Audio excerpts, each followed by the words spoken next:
이렇게 좋은 날, 좋은 이 시간대에 저와 함께 시간을 보내주셔서 정말 감사드립니다. 일단은 저는 BR 내교육 컨텐츠 팀에 있고요. 반가운 얼굴들이 많네요. 반갑습니다. 그리고 저는 컨텐츠 팀에서 무슨 일을 했냐? 를 하고 있냐면, 일단은 뭐 여기 보시는 것처럼 이런 다수의 프로그램 개발에 참여를 했고요. 그 다음에 이제 각종 다양한 캠프 트레이너로 활동을 하고 있습니다. 제가 내교육을 하기 전에는 뭘 했던 사람이냐? 그 스토리가 있어요. 스토리가 뭐냐면, 저는 이제 대학교 입학과 동시에 과외를 좀 하기 시작했습니다. 용돈을 벌기 위해서. 또 누가 이게 소개시켜줘서 과외를 시작했는데, 생각보다 제가 잘하는 거예요. 아이들이 3개월 안에 다 성적이 오르는 거예요. 그래서 그게 여기저기서 이제 소문이 나면서 나중에는 이제 강남에 모 브로커에게 연락이 오더라고요. 그래가지고 진짜 말 그대로 고액과외를 하게 됐습니다. 처음에는 고액과외는 아니었는데 이게 소문이 나면서 제 몸값이 좀 비싸지면서 고액과외, 그러니까 일종의 있는 집 자식들, 있는 집, 돈 많은 집안에 가서 과외하는 거 있죠? 그런 걸 좀 많이 했었어요. 근데 하다 보니까 저에게 좀 재능이 있긴 있더라고요. 잘 가르치는구나. 성적이 오르네. 그러다가 이제 사실은 저는 원래 과학도였고요. 과학자가 되는 게 꿈이었는데 제가 예상외로 저의 재능을 발견하게 된 계기가 된 거예요. 그래서 진로를 고민하던 끝에 뭔가 가치 있는 일을 해야 되겠다.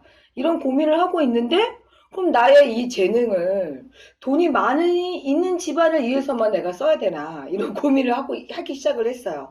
그러다가 빠밤 운명의 책을 만나게 됩니다. 여기 밑에 보시면 아이 안에 숨어있는 두뇌의 힘을 키워라.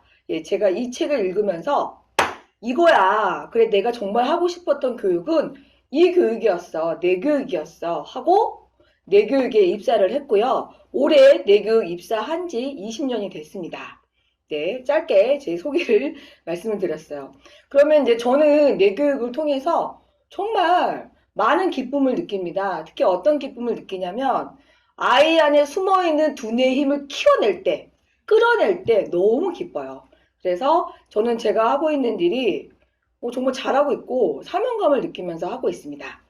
자, 오늘의 책 제목은요. 제가 말씀드린 것처럼 챗 GPT 시대잖아요. 알고 계시죠? 네. 그때 이제 정말 책을 읽어야 하나. 이 질문은요. 제가 제 자신에게 했던 질문이에요. 그래서 정말 이제 함께 고민하는 시간을 좀 가졌으면 좋겠습니다. 자, 여기 영상을 보실까요, 여러분? 자, 나 이거 본 적 있다. 자, 대화창을 열어보실까요? 제가 요즘 대화창을 좀 활용하려는 이유가 요 시간대가 많이 피곤한 시간이라, 어떻게, 읽어봤다. 나 이거 안다. 뭔지 안다. 적어보실까요? 가만히 있지 마시고, 뭔가 막 이렇게 하셔야 돼요. 그렇죠.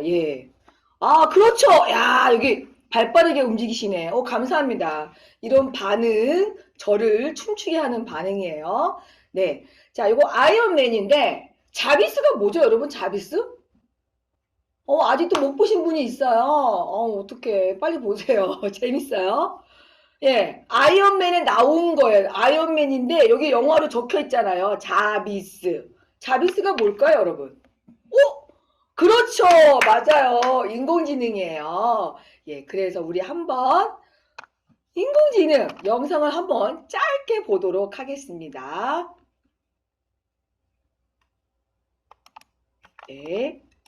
자, 자비스가 못 보신 분들이 계셔서 제가 영상을 준비를 했습니다. 자비스가 인공지능인데요. 어떤 인공지능인지 한번 다 같이 보도록 할게요.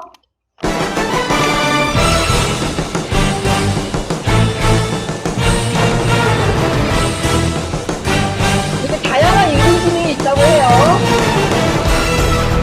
자, 집중하세요. Jarvis? Shall I install this on the stock industry setting database? Actually, I don't know who to trust right now. Till further notice, why don't we just keep everything in my private server? Working on a secret project, are we, sir? I don't want this winding up in the wrong hands.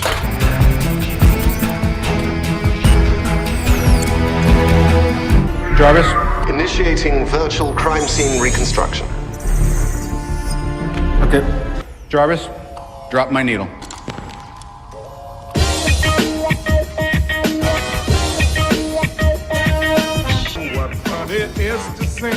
Jarvis?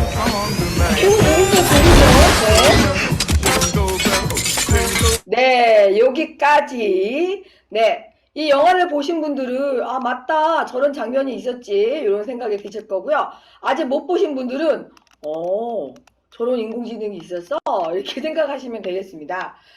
요걸 보시면요. 자비스, 그죠? 영화 주인공이 자비스 이렇게 하면서 뭔가 계속 자비스를 불러요. 다시 말해서 자비스가 인공지능이에요. 이 남자 주인공이 인공지능. 거의 뭐 비서처럼 일을 너무 잘합니다.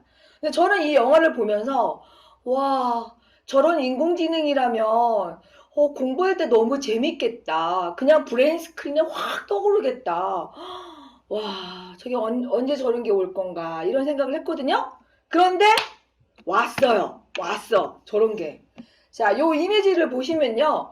지금 이제 세계적인 이슈들이 여러 가지가 있는데 가장 요즘 뭐 언론에 많이 나오고 있는 이슈가 이 이미지 하나로 다 설명이 된다고 보거든요. 자, 자세히 보세요. 영어가 마이크로소프트 이렇게 적혀 있죠. 그냥 오른쪽은 뭐가 있죠? G라고 돼 있네. 구글이에요. 예, 이건 무슨 말이냐면 다 아시듯이 MS 마이크로소프트에서 인공지능 만들었고 구글에서 인공지능을 만들었는데 이 둘이 싸우는 거예요. 두 기업이. 여기가 먼저 치고 아니다 내 거가 더 좋다 우리 거가 더 좋다 우리는 이번에 새로운 버전이 나왔다 우리는 이런 기능을 탑재했다 우리가 더 좋다 뭐 이러면서 지금 연일 모든 유튜브라든가 방송에서 계속 이 기업에 대한 얘기를 많이 합니다. 실제적으로 이 기업에 대한 얘기와 동시에 주식시장은 들썩들썩하죠. 그래서 뭐 그런 거 굳이 나는 주식가 몰라도 이 두 기업에 대한 이야기를 들으면서 인공지능 대화형 챗 GPT 뭐 이런 걸 들어보셨을 거예요. 자, 그래서 저는 이제 콘텐츠 관련된 일을 하다 보니 이런 걸 좀 보게 됩니다. 보면서 우리 미래에는 어떻게 변할래나 어떻게 우리 아이들에게 두뇌의 힘을 키워주지? 뭐 이런 관점으로 저는 이런 걸 많이 바라보게 됩니다. 그러다가 우연히 영상을 하나 보게 돼요. 근데 이 영상을 보고는 좀 생각이 많아졌습니다. 자, 어떤 영상인지 한번 보도록 할게요. 자, 집중해서 보세요.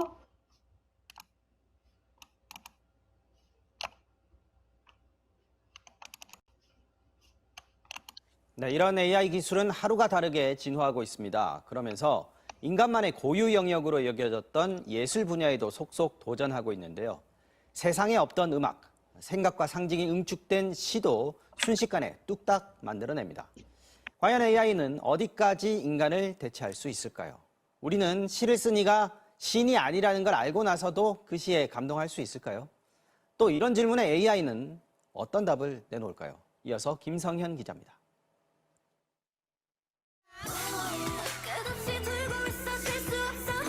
지난달 데뷔한 아이돌 메이브. AI가 이틀 만에 만들어낸 가상인간 걸그룹입니다. 뮤직비디오는 3주 만에 1,400만 뷰를 넘어섰습니다. 은행과 홈쇼핑 홍보사원에 뉴스 진행자까지 AI가 만든 가상인간은 이미 우리 생활 전반에 익숙하게 자리 잡고 있습니다. 하지만 AI는 이제 형체를 넘어 실제 창작물 컨텐츠 영역까지 진출했습니다. 24시간 나눴죠. 일초도 쉰 적 없죠. 친구를 만나도 술을 한잔 하더라도 나는 그대 생각뿐이야. 경쾌한 리듬의 깔끔한 선율, 악기들의 화려한 앙상블까지 가수 홍진영 씨가 부른 이 곡은 인간이 아닌 생성형 AI가 작곡했습니다. 대형 서점의 시집 코너에 꽂힌 시집 한 권. 각각의 별들은 모두 다른 시간에서 온다. 시간이 흐르고 너의 얼굴이 나의 별이 되었는지도 모른다. 시인은 시야, 시를 쓰는 아이 카카오가 개발한 인공지능 AI입니다. 사람이 만든 게 아니고 AI가 쓴 시예요. 아 진짜요? 무서워요. 그리고 글을 이렇게 잘 쓰는 것도 무섭고. 미국 뉴욕 현대미술관 모마의 로비, 8m 높이의 디스플레이에는 다양한 색상의 물감이 마치 파도를 치듯이 휘몰아칩니다. 미술관에 전시됐던 200년간의 작품을 AI가 해석해 만든 작품입니다. 창작의 영역으로 넘어간 생성형 AI는 예술에 대한 질문을 던지면서 직업으로서의 예술가를 대체하고 있습니다. 지난 2016년 분석형 AI인 알파고가 화제가 됐을 당시만 해도 예술 분야는 자동화 대체 확률이 가장 낮은 직업 1위에서 7위를 차지했습니다. 7년이 지난 지금 다시 조사한다 해도 그때와 같을진 의문입니다. 네, 여기까지입니다. 자, 혹시 이 뉴스 보신 분 있나요? 아, 저처럼 이제 아이들 교육을 담당했던 사람들이 봤을 때, 이거 조금 뭔가 특이점이다. 이런 생각이 많이 들었어요. 자, 왜냐면, 아까 방금 나왔잖아요. 여기 표를 보시면 2016년도, 그러니까 이세돌이 알파고하고 바둑 두었을 때가 2016년도거든요. 그때 이세돌이 정말 딱 한 번 이겼죠. 그리고 나서 그 사건 이후, 그때는 뭐라고 나왔냐면, 걱정하지 마. 화가, 조각가, 사진작가, 작가, 지휘자, 애니메이터, 만화 이런 다양한 예술 분야에 있는 직업은 없어지지 않아. 인공지능에 대체되지 않을 거야 하고 2016년도에는 그렇게 발표를 했어요. 그런데 막상 2023년 올해 7년 후 지금은 말을 바꿨습니다. 뭐라 얘기하냐? 옛날에는 화가가 안 없어질 줄 알았는데요. 이제 아니에요. 대체될 수 있어요. 왜? 좀 뭐 달리라든가 미드전이라든가 오픈아이라는 아트라는 프로그램을 이용하면 그림을 그릴 수가 있어요. 사진작가? 할 수 있어요. 인공지능이. 글 쓰는 거 너무 잘해요. 지휘? 인공지능이 너무 잘해요. 만화가? 웹툰 작가, 제가 윤태호 웹툰 작가가 인터뷰하는 걸 봤는데 그 윤태호 작가가 미생이란 만화를 그리신 분이에요. 근데 그분이 솔직하게 이렇게 얘기하시더라고요. 두렵다. 솔직히 우리 웹툰 작가들 좀 무섭다는 생각을 합니다. 왜냐면 자기는 자신만의 그림체를 만들기 위해서 수십 년을 연습을 했는데 이 인공지능은 전 세계 모든 웹툰 작가의 그림체를 다 학습하고 있다. 그래서 야, 이거 조만간에 나를 뛰어넘을 수 있겠는데? 이렇게 인터뷰를 하는 걸 제가 봤거든요. 그래서 이런 얘기를 들으면서 저는 무슨 생각을 했냐면 지금 아이들 우리 진로교육 어떻게 하지? 지금 진로교육을 하고 있잖아요. 그죠?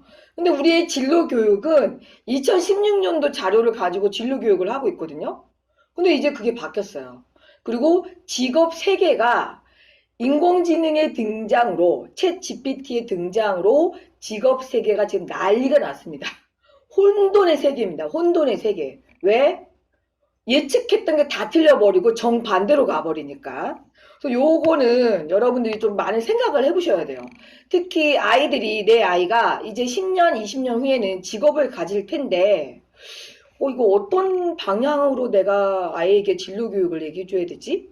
이런 고민을 정말 인공지능과 더불어서 고민을 해야 할 시기라고 저는 보고 있어요. 그래서 저도 챗 GPT 해봤거든요. 자, 여러분들 중에도 챗 GPT 해보셨죠?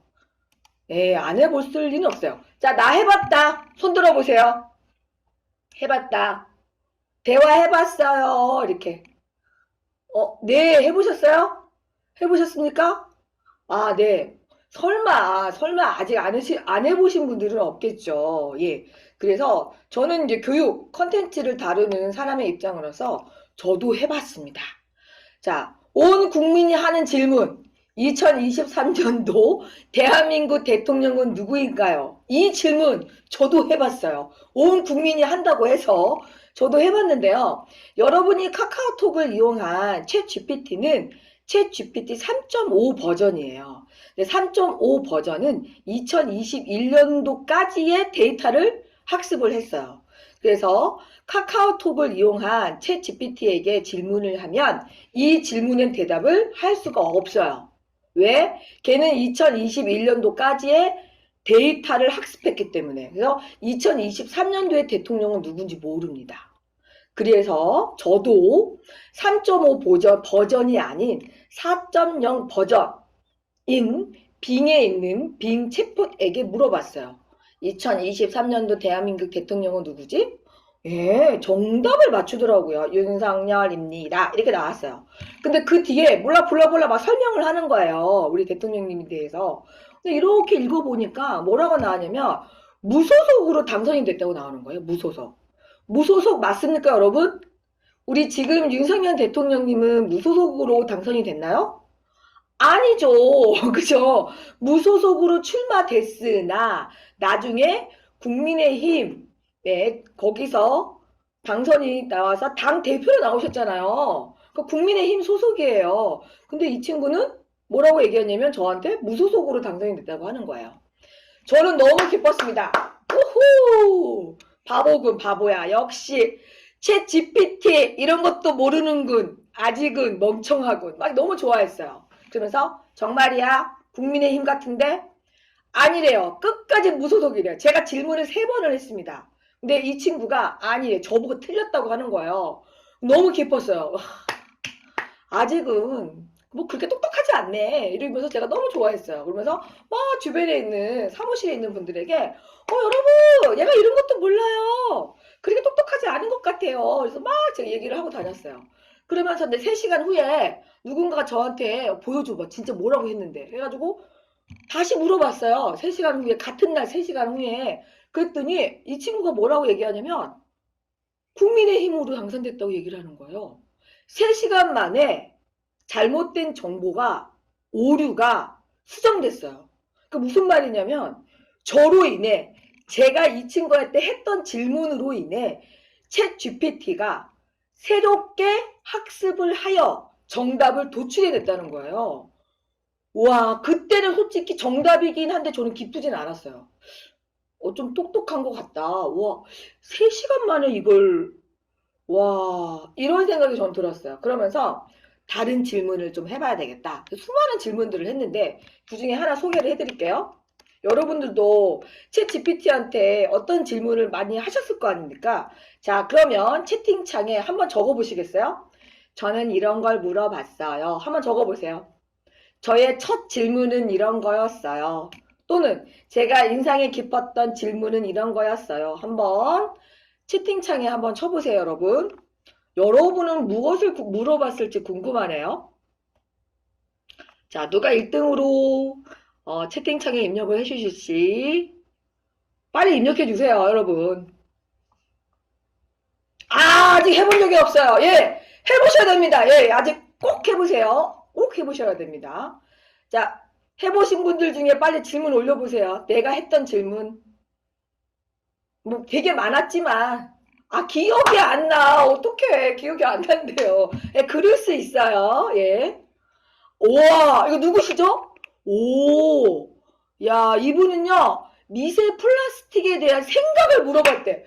우와, 오, 예, 상당히 학술적인 질문을 하셨네요. 또 이 수석에 계신 분은요, 저희 딸이 궁금해서 아이브를 물어봤는데 아이즈원 이야기를 다 뺐어요. 어떻게 아이브를 몰라요, 그쵸? 그랬구나. 그리고 영국 여행에서 주의할 점이 뭐냐고. 와, 영국 여행을 계획하고 계시나 봐요. 부럽다. 이게 실생활에 적용을 하셨네요. 드릅식물의 효능? 드릅식물이 뭘까? 효능에 대한 거 역시 예. 중1 여자아이와 동해 여행 일정을 짜주세요. 와, 역시 내교하신 어머님들은 좀 발 빠르네요. 예. 질문 수준이 그래도 좀 있는 것 같습니다. 그래서 저도 처음에는 이렇게 대통령이 누구야 이런 질문을 했지만 두 번째 질문부터는요. 예. 저도 이제 실생활에 질문을 하기 시작했습니다. 실제로 저희 어머님이 올해 7순이세요. 그래서 가족여행을 가자 이렇게 이제 계획을 하고 있는데 저도 물어봤어요. 일정을 너무 잘 짜준다고 해서 저도 챗 GPT에게 물어봤어요. 우리 엄마가 올해 7순이야. 그래서 7순을 기념하기 위해 가족끼리 충북 단양으로 1박 2일 여행을 가고 싶어. 여행 일정을 짜줘 이렇게 물어봤어요. 그랬더니 구글은요, 자, 왼쪽은 구글 바드가 대답한 거고요. 오른쪽은요, MS GPT가 대답을 한 거예요. 좀 차이가 있죠? 예, 마이크로소프트사에서 마이크로소프트의 GPT가 훨씬 더 상세 내용을 이렇게 쫙 이렇게 보여줬어요. 오, 훌륭해, 훌륭해. 야, 진짜 일정 잘 짜주네. 혼자 막 저는 감탄을 하고 있었어요. 근데 이게 쭉 읽다가 보니까 여기 보시면 여기 좀 이상한 거 있지 않아요, 여러분? 빨간색? 빨간색 뭐가 있죠? 단양에 사려니 숲길을 걸으라고 돼 있어요. 단양의 사려니 숲길. 저는 쭉 읽어가다가 저의 뇌가 순간 이거 좀 이상한데? 왜? 사려니 숲길은 제가 알기로 제주도에 있거든요. 그래서 내가 순간 단양에도 있나? 이상하다. 이거 분명히 제주도에 있는데? 의심을 했어요. 그래서 제가 검색을 했습니다. 그랬더니 단양에는 사려니 숲길이 없어요. 다시 말해서 GPT가 거짓말한 거예요. 거짓말. 저한테 거짓 정보를 알려준 거예요. 그러면 다시 생각해 보면요. 저는 사려니 숲길이 제주도에 있다는 걸 알고 있었기 때문에 의심을 한 거잖아요. 근데 만약에 그걸 모르는 사람은 그냥 이걸 믿을 거 아닙니까? 전혀 의심하고 안 하고 믿을 것 같아요. 예. 그래서 이게 진짜 이런 게 바로 할루시네이션 현상이구나. 저는 이제 몸소 체험을 하게 됐는데요. 할루시네이션은 뭐냐면 다 알고 계시겠지만 챗 GPT가 대화형 인공지능이 가짜 정보를 진짜인 듯 말하는 걸 얘기해요. 자, 예를 들면 되게 유명한 예예요, 이거. 이거 정말 유명한 예인데요. 챗 GPT한테 물어봤대요. 콩쥐 팥쥐전에 대해서 알려줘. 이렇게 물어봤더니 뭐라고 대답했냐면 콩쥐 팥쥐는 한국의 전래 동화 중 하나로 두 마리의 쥐가 서로 협력하여 어려움을 극복하는 이야기입니다. 여러분 이거 맞아요? 콩쥐 팥쥐 두 마리의 쥐가 나오는 거 맞아요? 아니죠. 예, 맞아요. 우리는 콩쥐 팥쥐를 다 알고 있기 때문에 거짓말하고 있네. 이 생각에 뻥치고 있네. 이거 좀 이상한데? 이거 오류다. 어쩜. 예, 이렇게 반응을 하겠죠. 근데 만약에 여러분, 콩쥐 팥쥐를 모르는 사람은요, 그렇구나. 이렇게 되는 거예요. 그렇죠. 그래서, 할루시네이션이 지금 인공지능, GPT를 대표하는 인공지능의 이제 큰 부작용 중에 하나라고 하는데, 근데 저는 걱정을 하지 않습니다. 왜냐면 지금 초기니까 나아질 거 아닙니까? 실제로 여러분이 아직 안 해보신 분은요, 이따가 요 질문 한번 해보세요. 콩쥐 팥쥐 전에 대해서 알려줘. 이렇게 질문을 하면요, 지금은 정답을 이야기해요. 처음에 이 친구가 엄청난 오류를 많이 범했단 말이죠.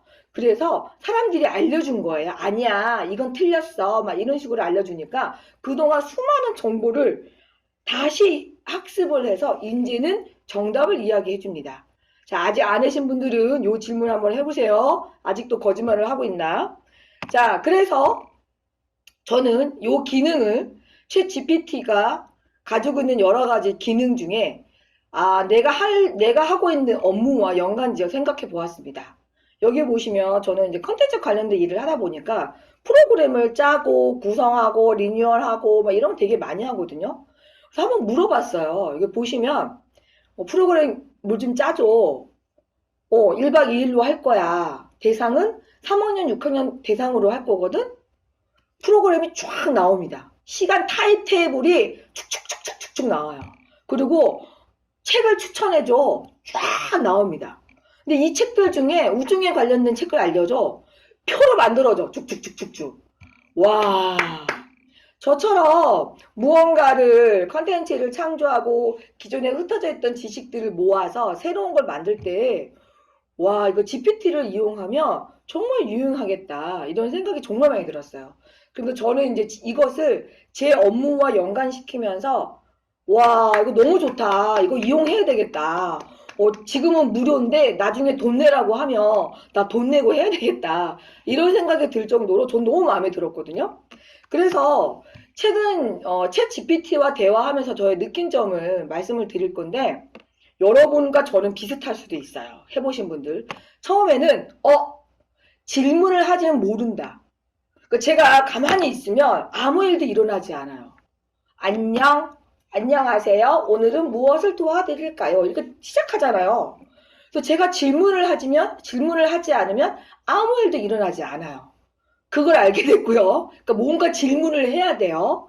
중요한 건 그 다음 두 번째, 내가 질문을 잘해야 좋은 결과가 나오는구나.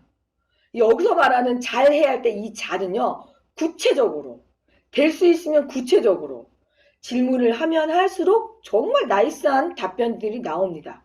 자, 세 번째 제가 안 거는요, 정말 질문을 잘하기 위해서는 내가 원하는 게 뭔지 정확히 알아야 되는구나.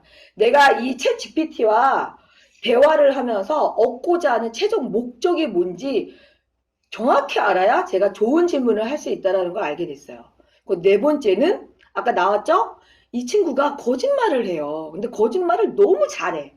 진짜까지 해, 진짜.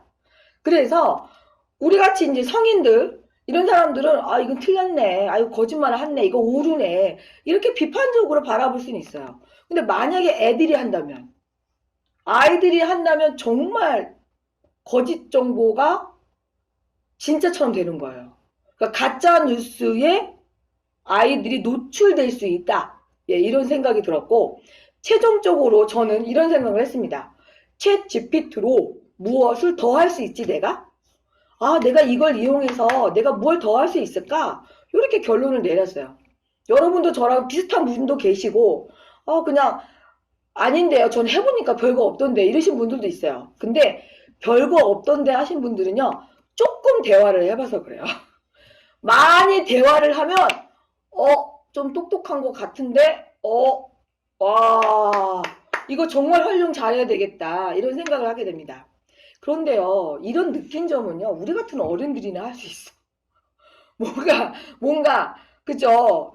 그래도 얘보다는 더 살아온 세월이 있고, 이게 가짜 뉴스고 이게 진짜 뉴스고 좀 그런 능력이 있는 사람들은요, 챗 GPT를 너무 활용을 잘할 수 있어요. 근데 우리 아이들은 어떨까요? 우리 아이들이 만약에 챗 GPT를 이용해서 숙제를 한다면 어떨까요? 이게 거짓인지 진짜인지 알 수 있을까요? 요거는 진짜 여러분이 고민을 해보셔야 됩니다. 자, 그래서 저의 결론은 이거였어요. 챗 GPT 시대 꼭 책 읽어야 돼? 그냥 GPT한테 물어보면 되는 거예요. 야, 이거 프로그램 어떻게 짜줄까? 이런 건 뭐야? 그럼 얘가 정말 표로도 정리를 해줘요. 최근에 나오는 바드는요, 너무나도 표로도 촉촉촉촉. 와. 그러니까 이거 굳이 읽혀지지도 않는 책을 내가 읽어야 되나? 저는 이게 스스로 제 자신한테 했어요. 안 읽어도 되겠는데? 이런 생각을 많이 했거든요. 여러분들의 생각은 어떠세요? 책 읽어야 될까요? 자, 대화창에 한번 적어보세요. 책 읽어야 된다. 자, 읽어야 된다. 또는 아니요, 안 읽어도 될 것 같습니다. 글쎄요, 잘 모르겠네요. 자, 답변을 해볼까요? 이야, 읽어야 되죠. 읽어야 돼요. 읽어야 된다. 그래도 읽어야 된다. 와, 왜요? 이거 질문하면요, 다 알려주는데요. 사고려. 야, 여기 계신 분들은 뭔가 그래도 생각을 좀 하셨던 분들인 것 같은데요. 예, 노주영님, 반가워요. 예, 노주영님 지금 엄청나게 대화창에 활발하게 적고 계시는데, 와, 예, 생각을 많이 하셨던 분인 것 같아요. 근데 여러분 아이들이 이런 질문을 하면 어떻게 대답하실 거예요? 엄마, 나 숙제할 때 챗 GPT한테 물어보면 안 돼? 뭐라고 얘기하실 거예요? 안 돼! 이렇게 하실 거예요? 안 돼! 이렇게 하실 거예요? 네, 한번 진작에 고민을 해보시기 바랍니다. 자, 여기까지가 이제 인공지능 얘기였고, 사실 여러분, 인공지능이 작년 2022년 11월 30일 챗 GPT 3.5가 공개되기 전까지 교육계 화두가 있었어요. 뭔지 아세요, 여러분? 자, 대화창에 한번 쳐주세요. 챗 GPT가 나오기 이전에 우리나라에서 또는 전 세계 교육계에 큰 화두가 있었어요. 뭘까요? 창있어. 빨리 적어보세요. 여러분이 지금 대답을 하는 건 제가 여러분에게 나중에 말씀을 드리겠지만 엄청난 전략을 알려드리는 거거든요. 코딩, AI, 예, 빨리 생각하세요. 교육계 화두가 있었어요. 엄청났어요. 막 생각을 해, 교육계 화두가 있었나? 막 이러실 수도 있어요. 편안하게 잘 살았던 것 같은데, 우리 아이는 행복했었는데. 네, 바로 무엇이냐면요. 맞아요. 윤미라님 맞아요. 왜 맞아요? 문해력이었어요. 문해력. 챗 GPT가 나오기 이전에 우리나라에서 또는 전 세계에서 교육계의 화두는 문해력이었어요. 왠지 아세요, 여러분? 문해력이 너무 떨어지니까.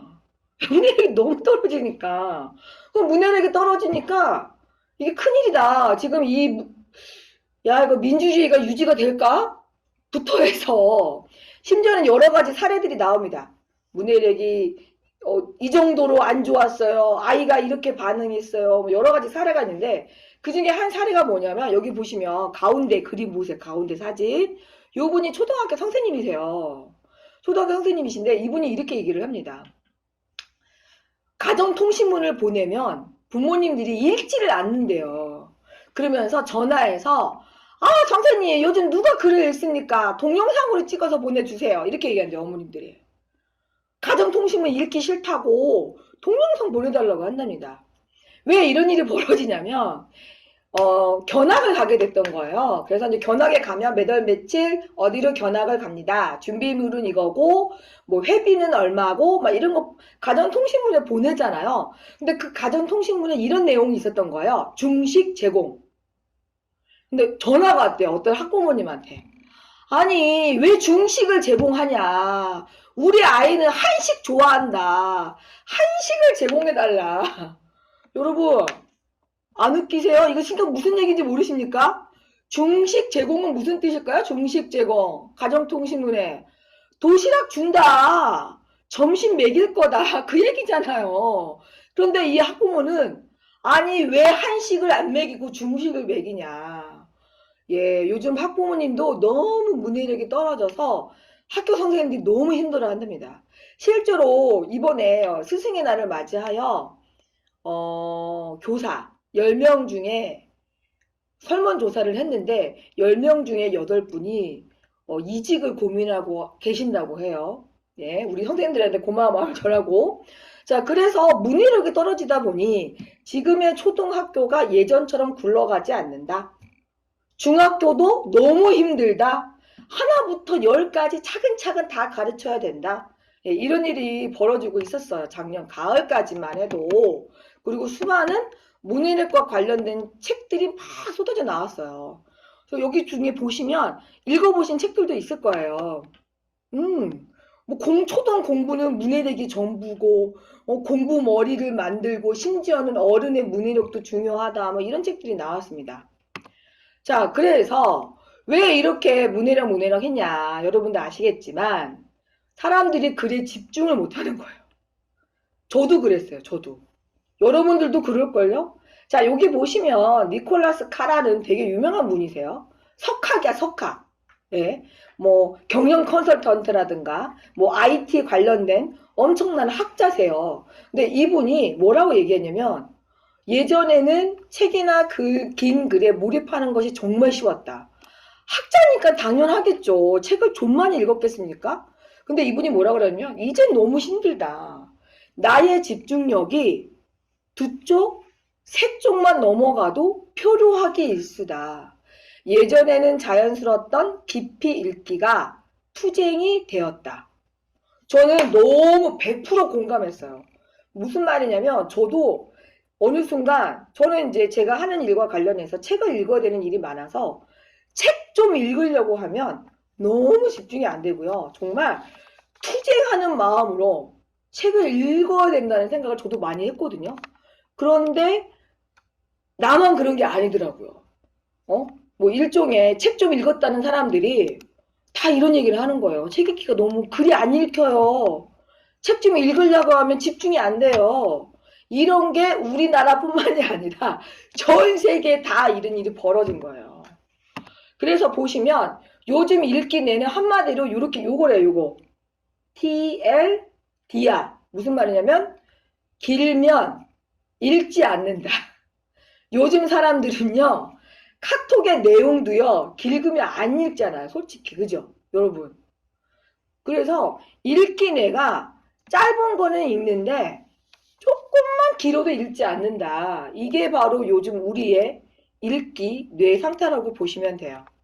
자, 그런데 말입니다. 우리 애들은 어떨까요? 우리 애들. 그래도 우리는 왕년에 책을 좀 읽었잖아요? 학교 다니면서. 그죠? 왕년에 좀 읽으셨잖아요. 많이는 안 읽더라도 그 내 가슴 속에 그리고 나만의 고에 간직해둔 책 한 권씩은 이렇게 있는 세대잖아요. 그런데 지금의 아이들은 어떨까? 자, 지금의 아이들은 알파 세대라고 해요. 알파 세대. 자, 알파 세대는요, 2010년 이후에 태어난 아이들. 자, 여러분의 아이들을 우리 애 몇 살에 태어났지? 한번 떠올려 보세요. 알파 세대 맞아요? 알파 세대 맞아요? 맞구나. 맞아요. 자, 알파 세대의 특징은요, 여기 있는 이미지가 다예요. 첫 번째, 다 알고 있어요, 여러분이. 뭐죠? 스마트폰을 내 몸처럼 사용해. 저는요, X세대예요. X세대.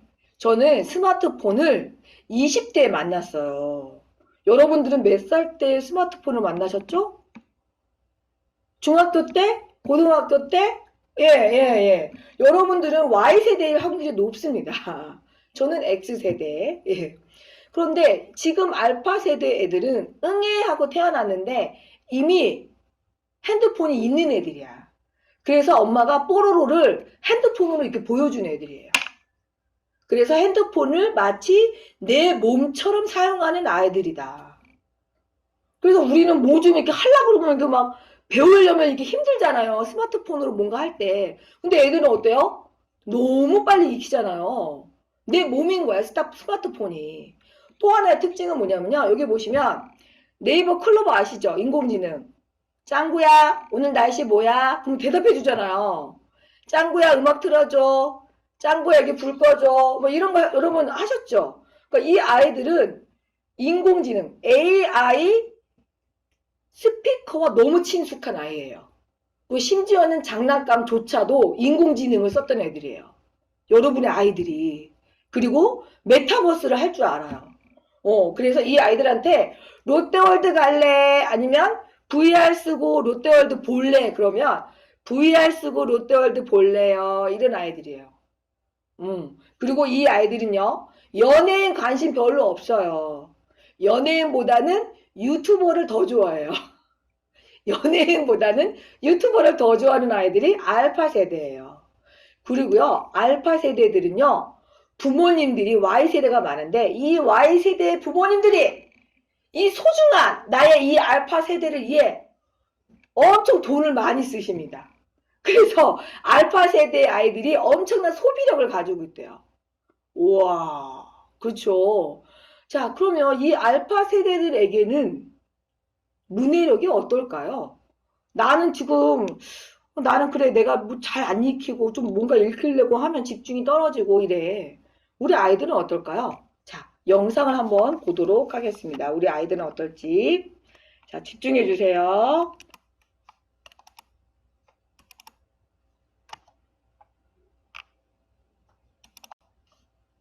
오늘 이 시간인데 그런 특징들에 대해서 이야기를 해보려고 하는데 네. 요즘 랜선 유치원이라고 들어보셨어요? 랜선 유치원이요? 예. 온라인상에서 유치원 학습을 대신하는 건데요.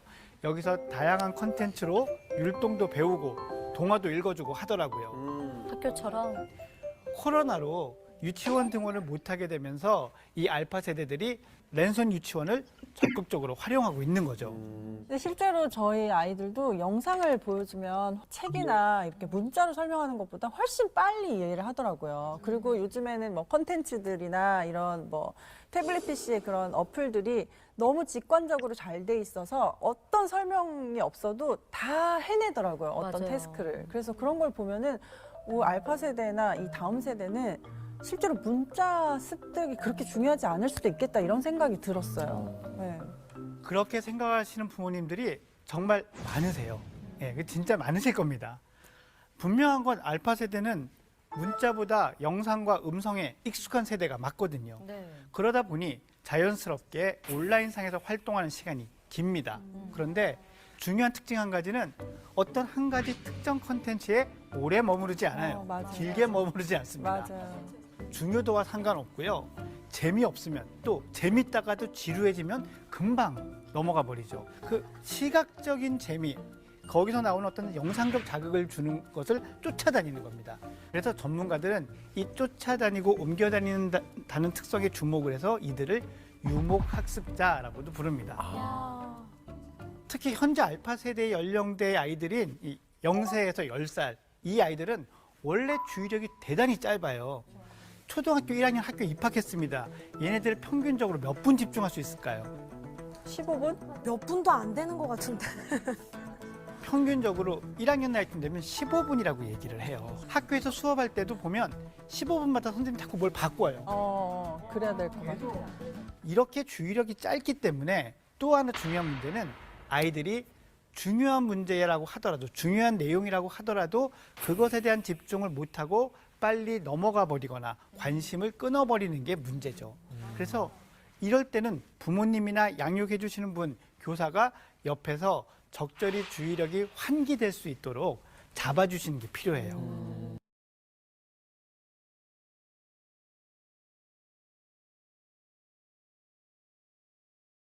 잘 보셨습니까? 여러분의 아이들이 알파 세대예요.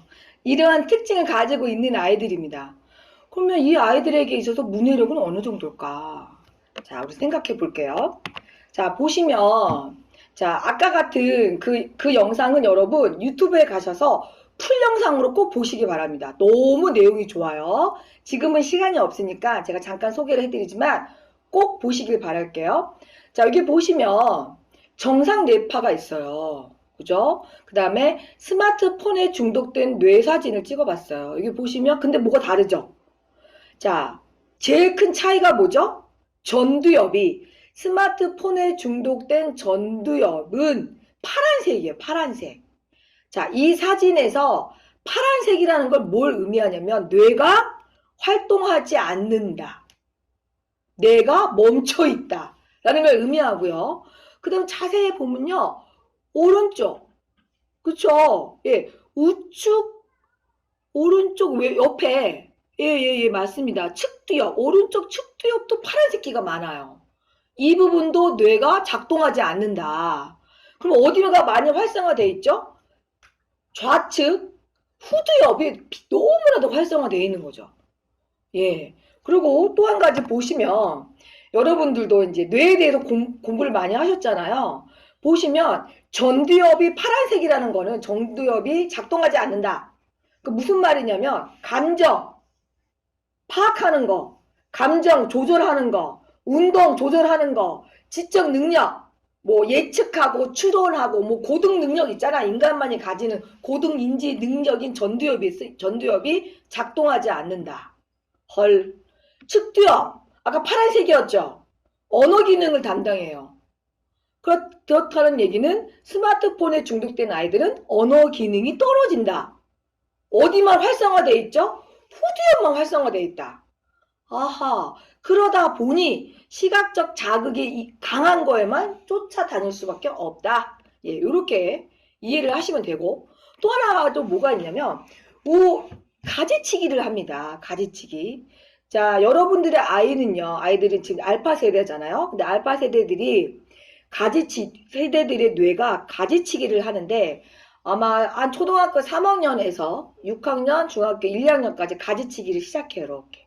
이게 무슨 말이냐면 요때 어떤 학습을 하느냐에 따라서 학습한 거는 가지치기를 당하지 않고 시냅스가 가지치기를 당하지 않고 학습하지 않은 거는 싹둑 잘라버리는 거예요. 그럼 무슨 말이냐면 아이가 스마트폰에 중독이 됐어요. 그 전두엽이 작동하지 않아요. 그럼 거기를 사용하지 않는다는 거죠. 그럼 가지치기가 어디가 되는 거죠? 전두엽이 가지치기가 되는 거야. 전두엽이. 측두엽이 가지치기가 되는 거예요. 그러면 뭐야? 사고력이 떨어지고 언어 기능이 떨어질 수밖에 없는 거예요. 아하, 예, 뇌로 이 얘기를 하면 다 이해가 됩니다. 그리고 이건 어떤 연구 결과를 했대요. 그래서 무슨 말이냐면 스마트폰에 노출된 아이와 그렇지 않은 아이들의 뇌 단면을 찍어봤답니다. 그랬더니 백질 있죠, 백질. 백질이 뭐냐면 뇌세포와 뇌세포 사이에 뉴런이 있죠? 그럼 뭐 뇌세포가 있으면 정보가 이렇게 뇌세포를 따라서 이렇게 가는 거잖아요. 근데 백질에 있으면 정보가 점프를 해요. 뿅, 뭉, 웅. 무슨 말이냐면 정보 처리 속도가 엄청 빨라지는 거예요. 백질에 있다는 거는 한마디로 빨리 알아듣는 거예요. 빨리. 속도가 엄청 빨라요. 정보 처리가 엄청 빠른 머리예요. 다시 말해서 아하, 이게 빠른 머리라고 보시면 돼요. 그런데 스마트폰에 중독된 아이들은요, 이 백질의 밀도가 얇아요. 무슨 말이냐? 가지치기 당한 거야. 가지치기. 없어. 백질이 거의 없어. 그러니까 정보 처리하는데 너무 시간이 오래 걸리는 거예요. 글을 읽어도 세워라, 내워라 이러고 있죠. 그게 왜 그러냐면 정보 처리가 너무 안 되는 거예요. 이게 잘 안 가는 거예요. 백질이 너무 없으니까. 예. 그 다음에 또 뭐가 있냐면 유아계 이게 스마트 기기 사용 여부에 따라서 이렇게 또 연구 결과가 있습니다. 이건 무슨 말이냐면 스마트 기기를 사용하면 정서 통제 능력이 떨어져요. 다시 말해서 분노 조절을 잘 못해. 아하. 그리고 스마트폰을 사용하면 부정적인 정서 표현을 너무 잘해. 자, 부정적인 정서를 표현하는 건 나쁜 게 아닙니다. 올바르게 표현을 해야 되는데 건강하지 못한 방법으로 표현하는 거예요. 말로 표현하는 게 아니라 짜증, 뭐 이렇게 밀치는 거, 뭐 이런 거 있잖아요. 그렇게 표현하는 확률이 훨씬 높다. 그렇기 때문에 어떤 일이 벌어지냐면 디지털 사용 시간이 길면 길수록 전두엽이 활성화되지 않아요. 좌우뇌가 불균형이 일어나요. 그래서 분노 조절에 어려움이 많고, 그죠? 스트레스가 많고, 쌓이기만 해. 어떻게 풀 줄을 몰라요. 그리고 부정적 정서 표현을 너무 잘해. 으이씨, 이거 막 이런 거 있잖아요, 여러분. 그리고 문해력이 떨어져요. 언어 발달이 더디니까. 그러면 결과적으로 성적이 안 나와요. 문해력이 떨어지면 공부를 잘할 수가 없어요. 그리고 문해력이 떨어진다는 건요, 나의 생각과 느낌을 말로 조리 있게 못해요. 그러다 보니까 친구들 관계에서도 맨날 억울해. 제가 내 마음을 몰라준대. 그리고 친구 사귀는 게 너무 어려운 거예요. 그리고 제일 중요한 거, 취업에 제한이 있어요. 취업이 잘 안 돼요. 문해력이 떨어지면. 당연한 거 아닙니까? 인터뷰 해보면 사장님들은 알아요. 이 좀 이상하네. 이 친구 좀 책을 안 읽었나 보네. 이 느낌이 탁 오거든요. 실제로 여러분 연구 결과에 의하면요, 문해력이 2배 높은 사람이 연봉이 2배가 높대요. 우리나라에서 조사를 했대요. 문해력 시험을 쫙 보고 그 시험 결과와 그 사람들의 연봉을 조사를 해봤더니 비례하더라. 문해력이 좋으면 좋을수록 연봉이 높더라. 예, 이런 결과가 나왔습니다. 그래서 여러분의 아이의 알파 세대들은 문해력이 떨어질 수밖에 없는 거죠. 어떻게 보면 시대적으로나 사회적으로나 이런 환경에 놓여 있다고 보시면 돼요.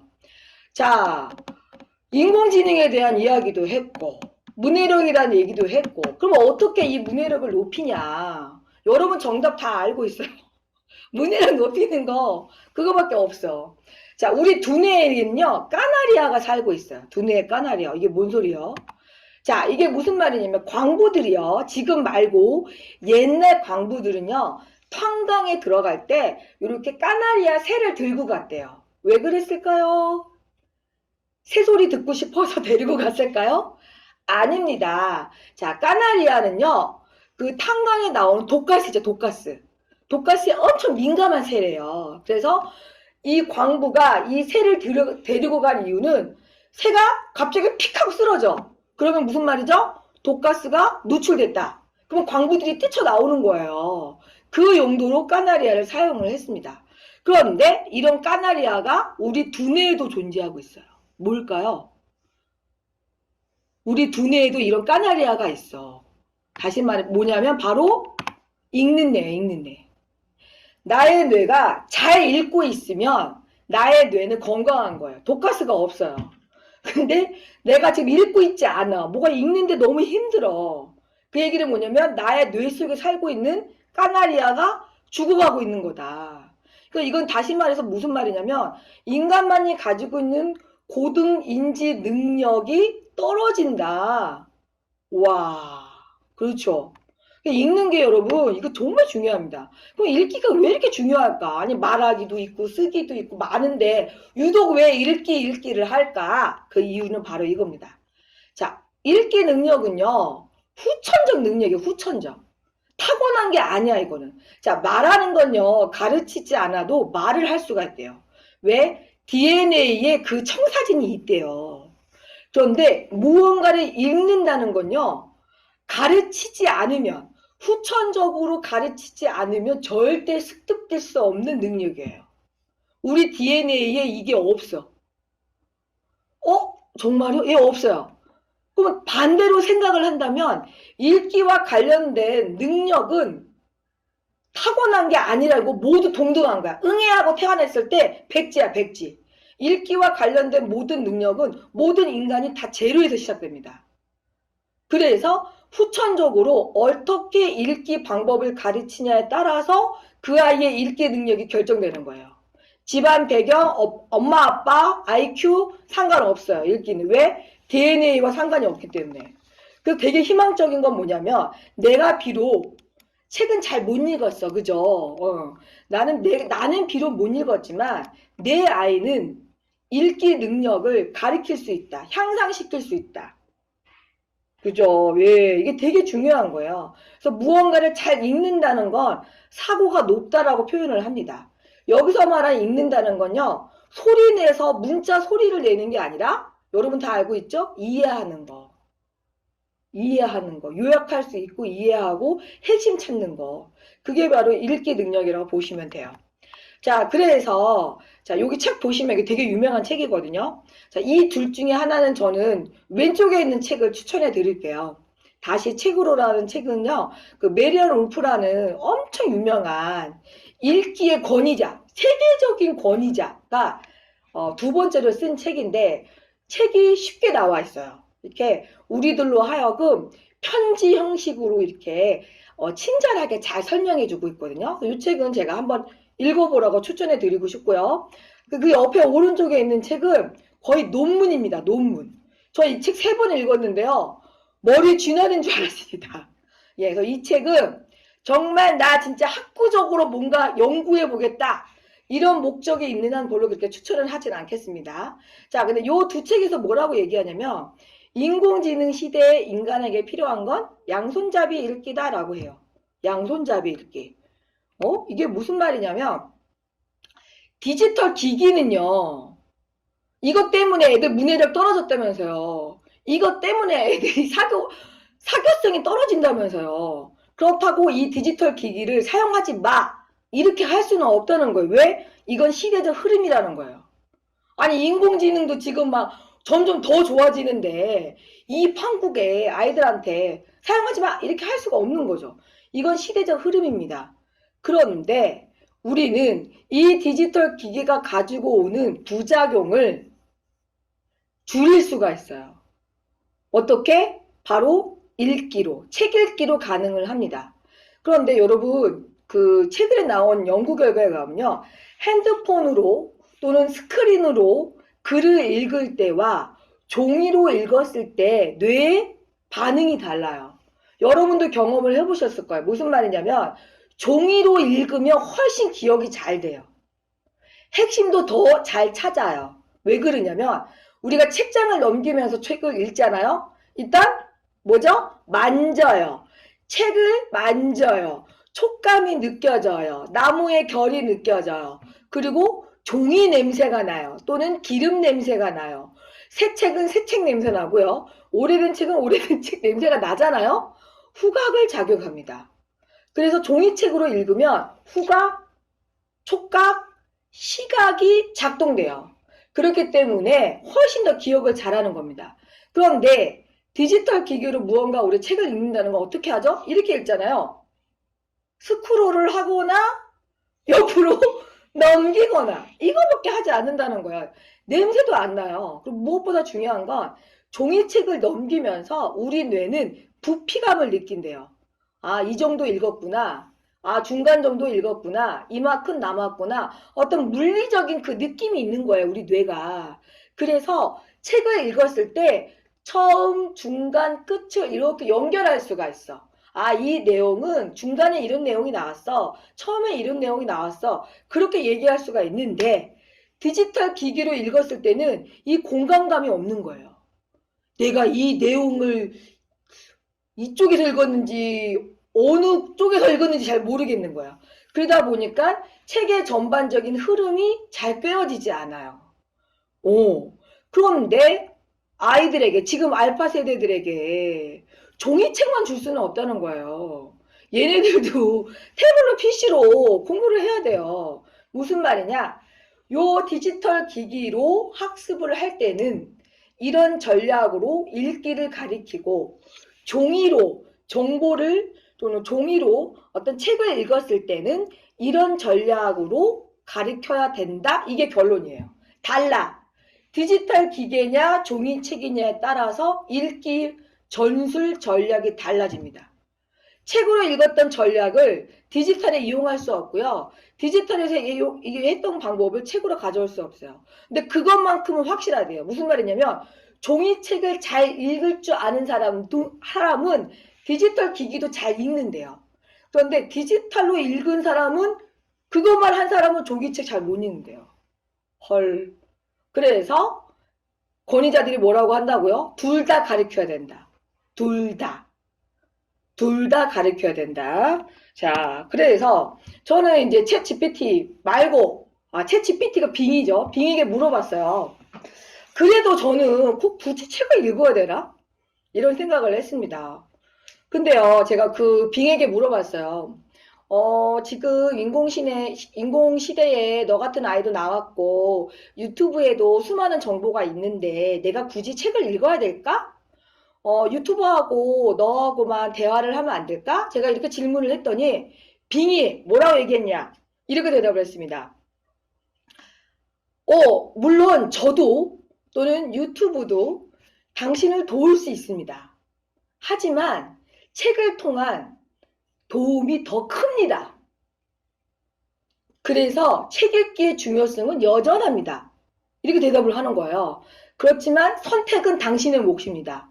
책을 읽든 나에게 물어보든 유튜브를 보든 그건 당신이 선택하래요. 그래서 제가 그래? 그러면 책을 읽으면 어떤 도움이 있는데 알려줘. 이렇게 했더니 이게 쭉 나온 거야 이게. 챗 GPT가 이렇게 저에게 답을 줬어요. 이렇게 쓱 보세요 여러분. 쓱. 자, 창의력 키워주고요. 비판적 사고 능력 키워주고요. 의사소통 능력 키워주고요. 공감 키워주고요. 인내심 키워주고요. 생각과 감정을 표현하는 걸 두려워하지 않게 해주고 자신의 가치와 능력을 믿는 법까지 알려준대. 헐. 이렇게 대단한 거였어? 예. 챗 GPT가 전 세계에 있는 모든 문서에 다 검색을 해서 저에게 이렇게 딱 정리를 해주더라고요. 근데 여기 나와 있는 이 능력이 뭐죠, 여러분? 창의력, 비판적 사고력, 의사소통, 공감, 인내심. 이게 바로 자연지능이에요, 자연지능. 다시 말해서 인공지능에 대체되는 말이, 반대되는 말이 자연지능이거든요. 자연지능이라는 건 뭐냐면 인간만이 가질 수 있는 고유의 지능? 이게 자연지능이에요. 자, 책을 읽으면요, 이런 게 능력이 개발된대요. 향상된대요. 근데 이 능력이 바로 자연지능인 거야, 자연지능. 우와. 지금 인공지능 시대가 되면서 더욱더 교육계는 자연지능에 대해서 얘기를 할 겁니다. 왜? 인공지능이 갖지 못한 능력이니까. 그리고 이 자연지능의 중요성에 대해서 끊임없이 이야기를 이제 막 시작을 했고요. 그래서 이 자연지능을 키울 수 있는 게 뭐냐? 너무나도 쉬운 게 독서라는 거예요. 돈도 별로 안 들어요. 돈도 안 들고 쉽게 접근할 수 있고. 그런데 아이들은 잘 안 하려고 하고. 그죠? 그게 독서라는 거예요. 자, 자연지능이 되게 중요하게 됐는데, 자, 여기 보시면 카이스트 교수 보셨죠? 이분 유명한 분이시죠? 예, 카이스트의 뇌과학자 김대식 교수인데요. 유튜브에 이렇게 나옵니다. 이제 검색의 시대는 끝났어요. 챗 GPT가 나온 이후 검색의 시대는 끝났어요. 지금의 알파 세대는요, 10년 후에는 인공지능과 경쟁을 해야 합니다. 어떻게 하실 겁니까? 이렇게 질문을 하는 거예요. 여러분의 아이들은 알파 세대인데 여러분들은 복이 많은 줄 알아라. 왜? 내가 은퇴할 때 되면, 그죠? 이제 인공지능과 나는 경쟁할 필요는 없어요. 지금의 20, 30대는요, 열심히 배워가지고 인공지능을 써먹으면 돼요. 근데 지금의 10대 애들은요, 아무도 안 가르쳐줘요. 아무것도 가르쳐. 얘네들은 이제 10년 후에 직업을 가져야 되는데, 경쟁해야 돼, 인공지능과. 와. 그러면서 이 사람이 뭐라고 얘기하냐면, 더 이상 팩트를 가르쳐주는 교육은 삽질을 알려주는 거다, 삽질. 네? 팩트를 알려주는 거는 삽질하는 법을 알려준다. 지금 인공지능이 불도저로 지금 나아가고 있는데 팩트를 알려준다면 그 게임이 되겠냐? 경쟁이 되겠냐? 여러분 그런 교육 하시면 안 됩니다. 이러면서 막 얘기를 하는 유튜브 영상이 있어요. 꼭 보세요. 많은 것들을 생각하게 합니다. 그리고요, 또 이분은요, 286년 만에 최초로 미국 아이비리그의 콜롬비아 대학의 여자 총장이 되셨대요. 우와, 오래 되셨대요. 그래서 이분도 엄청나게 똑똑한 분이신데 이분이 이렇게 얘기를 했답니다. 과거의 직업이 근육과 관련이 있고 현재의 직업은 두뇌와 관계가 있고 미래의 직업은 심장과 관계가 있을 것이다. 자, 여러분, 심장과 관계가 있다는 게 뭘까요? 자, 채팅창에 한번 쳐볼까요? 공부해야죠, 우리. 가만히 있지 말고. 자, 심장과 관계가 있다는 건 뭘까요? 공과, 인성. 야, 우리 어머님들, 수준이 꽤 열정! 우와, 예, 맞습니다. 여러분들은 정말, 예, 자랑스럽습니다. 이런 분들이 우리 내교육과 함께 한다는 게 너무 자랑스러운데, 맞아요, 맞아요. 예, 이거는요, 정말 많은 사람들이 공감하는 말이에요. 자, 그리고 또 하나. 유발 하라리다. 저는 이 사람 너무 좋아하거든요. 근데 이 사람 책이 좀 어렵긴 해요. 정말 이 사람 책을 읽으려면요, 정말 투쟁하듯이 책을 읽어야 됩니다. 되게 유명한 책 중에 하나는 호모사피엔스죠. 자, 호모사피엔스가 올해 4월에 어린이용으로 나왔어요. 어린이용으로. 그러면서 이 사람이 인터뷰를 한 거예요. 그러니까 어떤 기자가 물어봤어. 유발 하라리님, 당신은 챗 GPT를 해보셨습니까? 챗 GPT를 해보시고 어떤 생각이 드셨나요? 이렇게 질문을 한 거예요. 그랬더니 이분이 이렇게 얘기하셨어요. 제 생각에는요, 과거와는 달리 더 이상 정보를 가르칠 필요는 없어요. 우리가 아이들에게 가르쳐야 할 거는요, 첫째, 이 정보가 진짜인지 거짓인지 가릴 수 있는 능력이 필요해요. 둘째, 흩어져 있는 모든 정보의 조각들을 모아서 큰 그림을 그릴 수 있어야 돼요. 이게 무슨 말이냐? 정보는 넘쳐나죠. 챗 GPT한테 물어보면 막 정보가 막 나옵니다. 근데 그 정보를 통찰을 해서 나만의 관점으로 큰 그림을 그려야 된다. 우와. 왜? 그건 인공지능이 못하거든요. 우리 인간만이 할 수 있거든요. 그리고 또 하나 이 사람이 뭐라고 얘기했냐면 꾸준히 학습하고 계속 변화하는 능력을 키워야 된다. 왜? 아무도 모르니까. 앞으로 미래에 어떻게 될지 아무도 모르니까 끊임없이 공부를 해야 된다. 그 여러분, 우리 아이가 끊임없이 공부할까요? 내 아이를 생각해 보세요. 지금은 내가 이렇게 좀 인상 쓰고 좀 약간 좀 말 좀 이렇게 엄하게 하고 그러면 이게 애가 앉아서 공부도 하고 그러잖아요. 근데 이 아이가 나중에 머리가 좀 크고 자기 스스로 공부하게 될까? 찾아서 공부할까? 앞으로 미래에 뭐가 될지 모르는데, 세상이 어떻게 변할지 모르는데, 끊임없이 공부할 수 있는 능력. 저는 이것 중에 가장 중요한 게 호기심이라고 생각해요. 인간의 호기심은 타고났어요. 자연지능이에요. 왜? 호기심이 있어야 생존할 수 있거든요. 근데 우리 아이들은 요즘 호기심 별로 없어요. 호기심이 없는 게 바로 무기력한 거예요. 그 무기력한 애들은 궁금한 게 없어요. 학습하려 하지 않아요. 예. 그래서 어떻게 하면 내 아이가 가지고 태어난 그 호기심을 죽이지 않고 끝까지 끝까지 이 호기심을 가지고 사람에 대한 관심, 사물에 대한 관심, 세상에 대한 관심, 이 지구에 대한 관심을 가지게 할 수 있을까? 이런 걸 좀 걱정해 보셨으면, 생각을 해 보셨으면 좋겠습니다. 그리고 또 하나. 네. 자, 공생의 기술은요, 우리 뇌교육을 창시하신 분, 일제 이승원 총장님께서 최근에 저술하신 책입니다. 자, 뇌교육을 만드신 일제 이승원 박사님께서는요, 이렇게 얘기하셨습니다. 공생의 눈으로 세상을 바라보고, 공생의 마음으로 느끼고, 공생을 기준으로 행동하겠다는 마음을 내는 것이 진정한 변화이다. 변화의 시작이다. 이게 뭐죠? 심장, 자연지능, 그죠? 이렇게 얘기하셨어요. 그래야지만 이 지구상에서 발생하는 여러 가지 문제들을 관심을 갖고 해결하고자 한다. 협력해서 해결하고자 하는 마음, 홍익의 마음, 공생의 감각을 키울 수 있다. 이렇게 얘기하셨어요. 다시 말해서 자연지능을 개발하려면 첫째 명상, 둘째 독서, 셋째 감수성. 저는 이 세 가지가 가장 중요하다고 생각해요. 명상이 좋다는 건 다 알고 계시죠? 과학적으로도 밝혀졌고 세계의 석학들도 명상 많이 합니다. 자, 왠지 아세요, 여러분? 명상을 다 해보셨잖아요, 그죠? 우리 뇌교육 하는 아이들은 명상 수업 하잖아요. 명상을 하면요, 내면의 지혜를 얻을 수가 있어요. 나의 뇌가 밝아지면서 이 나의 뇌와 대화를 하고 거기에서 지혜를 얻을 수 있는 게 명상이고요. 독서는요, 나 말고 다른 사람의 뇌와 연결하는 게 독서예요. 나 하나의 이 뇌는요, 인공지능과 겨뤘을 때 게임이 안 됩니다.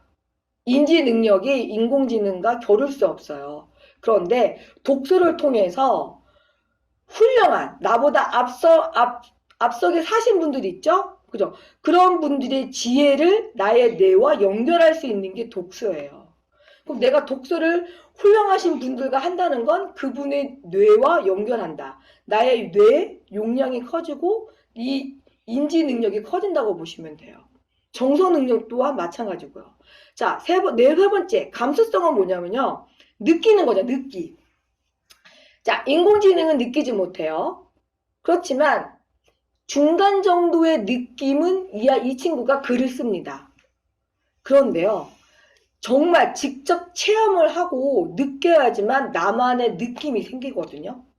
그래야지만 나만의 관점이 생겨요. 나만의 관점이 있다는 건 탁월할 수 있다. 자, 챗 GPT가 나와서 대부분은 중간 정도까지는 다 가요. 중간 정도까지. 그때 탁월해야 되거든요. 자, 여러분, 챗 GPT가 나왔는데 의사가 없어질까요? 의사 없어지지 않아요. 변호사 없어지지 않아요. 다만 수요가 줄 뿐이에요. 지금은 의사가 10명이 필요해. 그런데 앞으로 10년 후에는 의사가 2명만 필요한 거예요. 나머지 8명은 누가 한다? 인공지능이 한다. 변호사도 마찬가지예요. 지금은 10명이 필요해요. 근데 앞으로 10년에는 변호사가 2명만 있으면 돼요. 탁월한 변호사 2명만 있으면 돼요. 나머지 8명이 하는 일은 인공지능 변호사가 한다. 예. 그래서 정말 탁월할 수밖에 없다. 그 탁월함을 끌어내는 건 자신의 내면의 지혜를 끌어내야 되고, 나보다 앞서 나가신 선인들의 지혜를 공유받고 나만의 느낌을 키워나가면 그 탁월함은 나타날 수밖에 없다고 생각하거든요. 자, 그래서 책 GPT 시대, 책 읽어야 할까요, 여러분? 읽어야 할까요? 자, 여러분, 제가 엄청나게 잘못된 생각을 하고 있다는 걸 저는 드디어 도달하게 됐습니다. 무슨 말이냐면, 저는 지식 중심의 독서를 하고 있었던 거예요, 제가 하는 일이 컨텐츠를 다루다 보니 주로 새로운 컨텐츠, 새로운 지식이 뭔지에 대한 탐구를 많이 했던 거죠. 제 자신조차도 자연과학, 사회과학을 너무 좋아했고요. 소설책 별로 좋아하지 않았어요. 그러니까 내가 생각하는 독서는 그냥 지식 중심의 독서가 전부였던 거예요. 그러다 보니까 챗 GPT를 만나서 답변을 얻으니까 이거 책 안 읽어도 되는데? 이런 생각을 했던 거죠. 그러면 무슨 말이냐면 이제는 독서가 지식 중심의 독서보다는 사색 중심의 독서로 가야 된다고 생각을 하거든요. 자, 사색 중심의 독서가 뭐냐면 바로 깊이 읽기예요. 깊이 읽기. 책을 깊게 읽는다는 게 뭘까? 자, 영상을 하나 보도록 하겠습니다. 상당히 비유적이고 은유적인 영상이니까 집중해서 보세요. 자, 저는 이 영상을 보면서 와, 진짜 광고 잘 만들었다. 그렇지. 책 읽기의 본질은 이거지. 이런 생각이 들었거든요. 자, 한번 보도록 하겠습니다.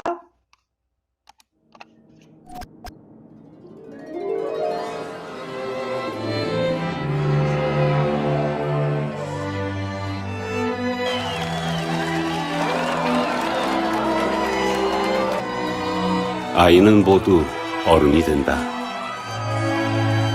한 아이만 빼고.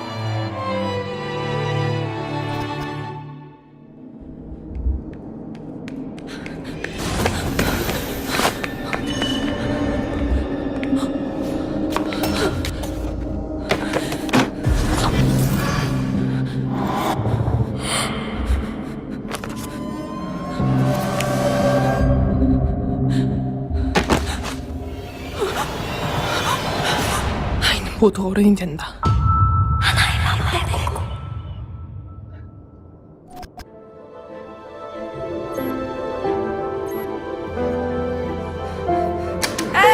I'll be back on time. Starting cryonics process. All children grow up, except one. Alice?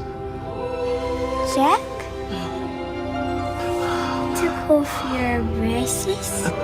Yeah, 60 years ago. 하나의 문장에도 저마다의 세상이 있다.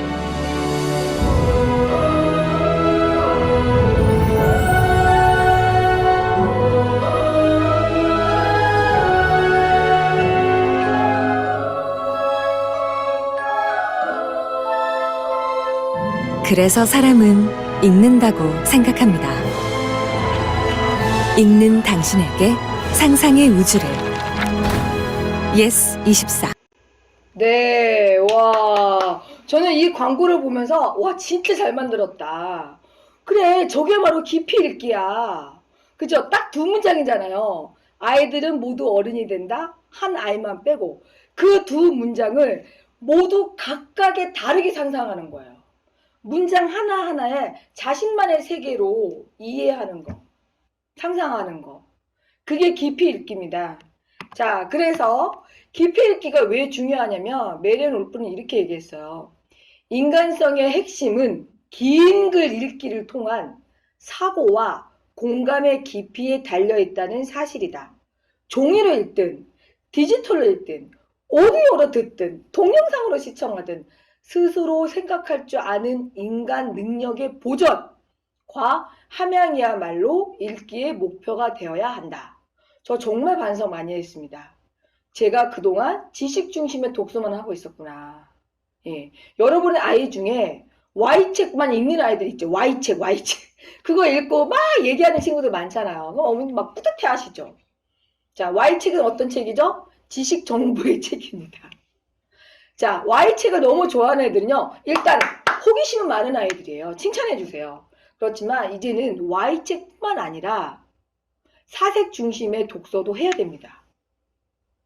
그게 지금 인공지능 시대의 깊이 읽기라고 저는 생각을 하거든요. 자, 성냥팔이 소녀 얘기 짧게 드릴게요. 여러분, 성냥팔이 소녀 왜 죽었을까요? 누가 죽였죠? 성냥팔이 소녀 죽었잖아요. 그죠? 빨리 떠올려보세요. 나 이거 읽었었는데? 이거 안데르센 동화인데? 그죠? 맞아요. 자, 성냥팔이 어떻게 죽었죠, 여러분? 왜 죽었을까요? 사인이 뭘까요? 사인, 얼어 죽었다. 그렇게 다들 얘기하시죠? 자, 여러분, 성냥팔이는요, 무관심! 야! 왜, 무관심 때문에. 그죠? 근데 여러분, 성냥팔이 소녀는 부모가 없었나요? 아니, 어떤 부모가 저렇게 추운 겨울에 냅두냐고요, 애를. 잘 생각해 보세요. 성냥팔이 소녀 고아예요? 부모가 없어요? 나 분명히 이 책 읽었는데 지금. 어? 얘 엄마 없나요? 아빠는요? 근데 왜 애가 이러고 있어요? 왜 쟤는 왜 맨발이죠? 이 추운 겨울날? 여러분? 자, 이 질문에 대답을 못한 이유는요. 우리는 이 동화책을 깊게 읽어본 적이 없어요. 다시 한번 읽어보세요, 여러분. 성냥팔이 소녀를 다시 읽어보면 엄마 얘기 나오고요. 아빠 얘기 나와요. 엄마는 죽었어요. 최근에. 그래서 엄마가 물려준 유산은 엄마 신발이었어요. 그래서 성냥팔이 소녀가 엄마 신발을 신고 거리를 걷다가 지나가는 마차를 피하려다가 신발이 이렇게 벗겨져요. 근데 한 짝은 어디로 가는지 사라지고 한 짝은 지나가던 소녀가 들고 가버려요. 그래서 성냥팔이 소녀는 맨발이 된 겁니다. 아빠 얘기도 나와요. 이 친구는요, 이렇게 추운 날 왜 집에 못 들어갔을까요? 얘 아빠 있었어요. 그 책에 뭐라고 나와 있냐면 이 아빠는요, 이 딸이요, 성냥 다 안 팔면 때리는 아빠였어요. 그 글귀가 있어요. 아동 학대하는 아빠예요. 성냥팔이 소녀 아빠가. 근데 우리는 아무도 몰라. 그냥 성냥 이렇게 계속 키고 마지막에는 하늘나라로 올라갔어. 뭐 이렇게만 생각하고 계시잖아요. 그죠? 그런데 여러분 우리가 한 번쯤은 길게 읽었다라면 성냥팔이 소녀가 아동학대를 당하고 있었구나. 아빠한테. 그리고 엄마는 돌아가셨고 이런 것들에 대해서 그렇게 생각을 해보면 얘를 누가 죽였을까? 많은 것들을 생각하죠. 예, 맞아요. 사회 무관심도 성냥팔이 소녀를 죽였던 것도 맞습니다. 그리고 더 깊게 나가면 이 성냥팔이 소녀가 얼어 죽지 않았다는 얘기도 있어요. 자, 요 얘기는 찾아보세요. 한번 네이버나 이런 데 가서 성냥팔이 소녀는 왜 죽었을까요? 이렇게 그러면 수많은 얘기들이 나옵니다. 산업혁명과 관련된 그 당시 불쌍한 소녀들의 이야기가 나오면서 성냥팔이 소녀가 얼어 죽은 게 아닐 수도 있구나. 네. 무언가에 중독이 되어 환각 상태를 보고 죽은 거예요. 예. 자, 여기까지. 예. 자, 그래서 마무리를 좀 더 보도록 하겠습니다. 누군가 여러분들은 한 번쯤은 다 깊게 읽었던 경험이 있어요. 그랬기 때문에 지금 이 자리에 앉아 있는 거예요. 예. 뭔가 그게 있기 때문에 책이 그게 중요해. 포기하지 않는 꺾이지 않는 마음이 있는 분들이거든요. 근데 왜 그 마음이 있었냐면 언젠가는 한 번쯤은 꼭 깊게 읽었던 적이 있었기 때문이죠. 저는요, 이겁니다. 제가 생각을 해봤거든요. 그래, 내가 지금까지도 책을 좋아하고 책을 통해서 위로받고 힐링받고 정보도 얻고 나의 이 책에 대한 좋은 감정, 좋은 정서는 언제 생겼을까? 자, 초등학교 5학년 때였습니다, 여러분. 그 당시 저는 여름방학을 맞이하여 철원 외가댁에 가 있었어요. 너무 더웠습니다. 외할머니는 갑자기 사라지셨어요. 저 혼자 있었어요. 너무 심심한 겁니다.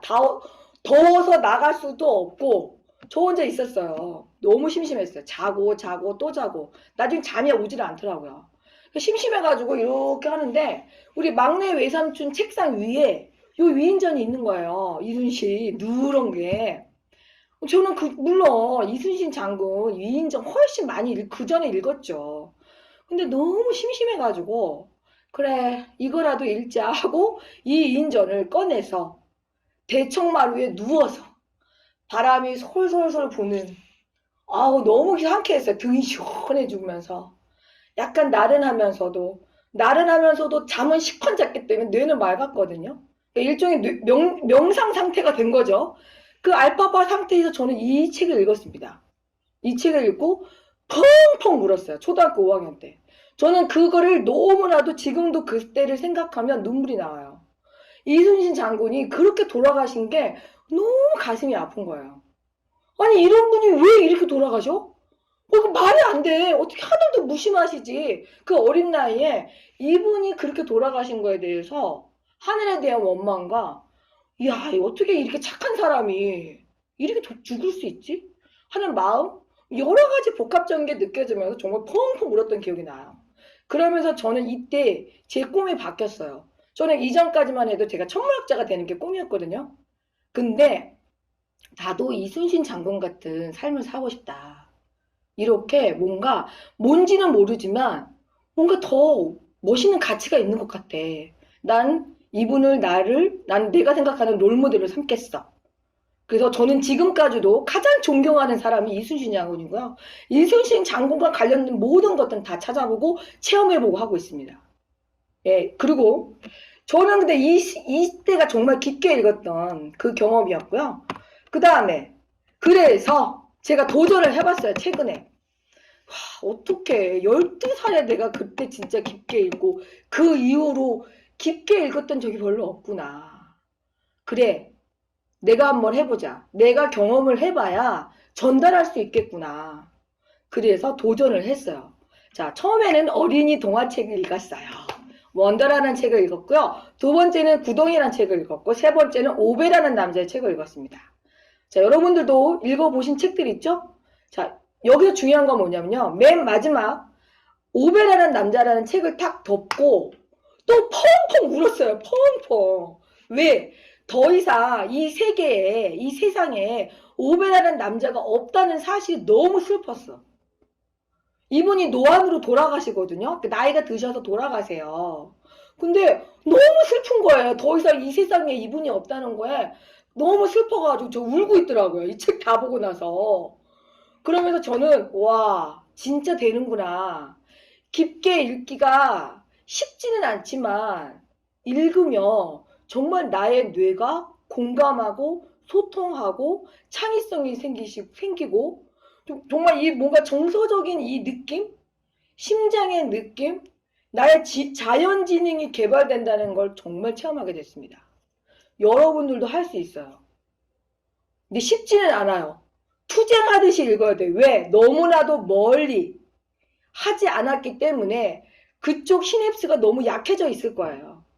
지금 다시 읽으면 정말 투쟁하듯이 읽어야 됩니다. 근데 그렇게 하셔야 돼요. 그렇게 해야 양손 잡이 문해력을 키울 수 있어요. 핸드폰은 내가 노력하지 않아도 쓸 거잖아요. 계속 그렇게만 쓸 거냐는 거예요. 자, 뭐죠? 굽히지 않는 마음, 꺾이지 않는 마음, 책을 읽겠다는 그 마음 액션 하셔야 돼요. 처음에 쉽지 않아요. 정말 투쟁하듯이 읽기 바랍니다. 저는 체험을 했고 그래서 정말 깊게 읽는 게 이 시대에 정말 중요하구나. 예, 이런 생각을 해봤습니다.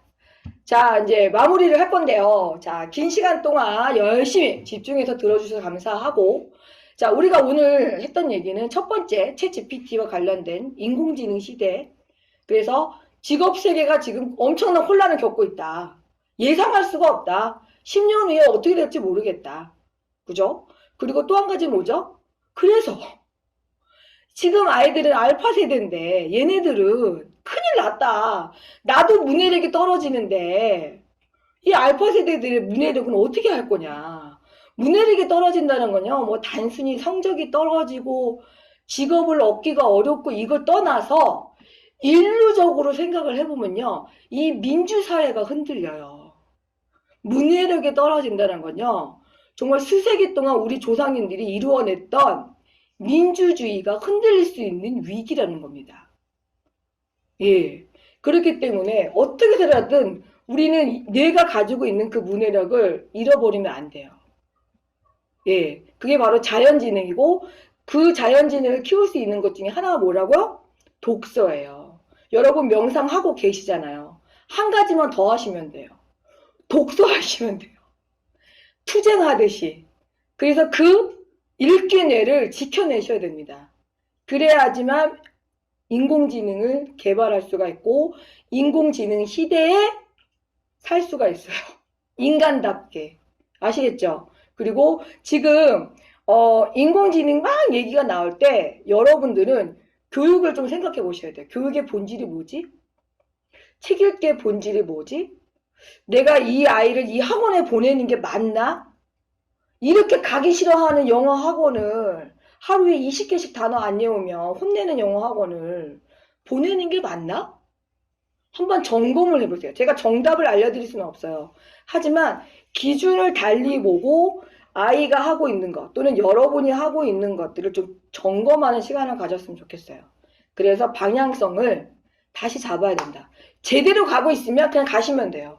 그리고 점검해서 방향성이 틀렸다 하시면 지금 틀면 됩니다.